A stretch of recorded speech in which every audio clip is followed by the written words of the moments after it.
Okay, hi everyone. This is CT Stage 1 Lecture 1 of Atoms and Nuclei. So the first topic is impact parameter.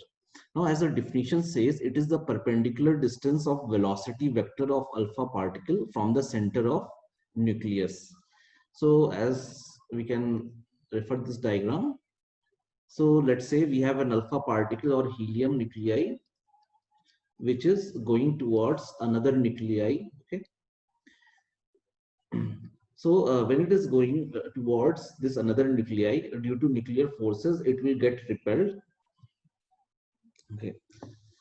Let's say it, because of which this was initial direction of velocity.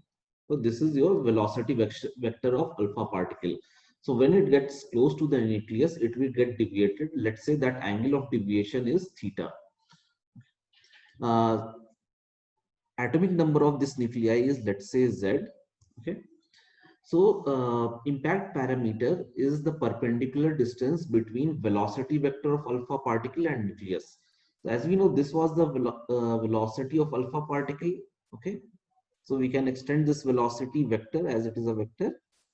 So this is direction of velocity vector. Now we will draw a perpendicular from the nucleus on this velocity vector. So this distance is known as impact parameter. Okay. And the formula of finding the impact parameter is given as V is equals to Z E square cot theta by 2 divided by 4 pi epsilon naught into half mv square, where Z is atomic mass, atomic number of the nucleus. Okay, theta is angle of deviation and V is the velocity.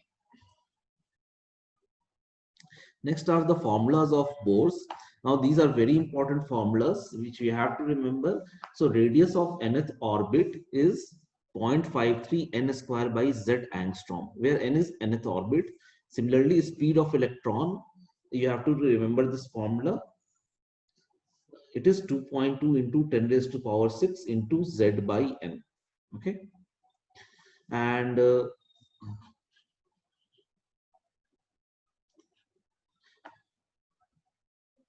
next is energy. So total energy formula is minus 13.6 into z square by n square.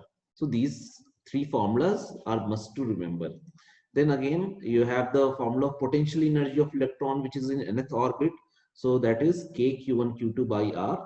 So let's say we have a nuclei of atomic number z, so its charge will be Ze, and an electron is moving or revolving around the nucleus.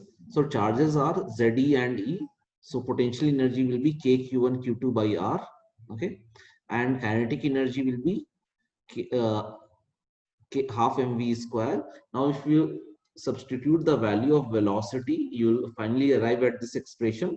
So kinetic energy is half of the potential energy. So you have to remember these formulas. Okay. So next we will start numericals. So thank you.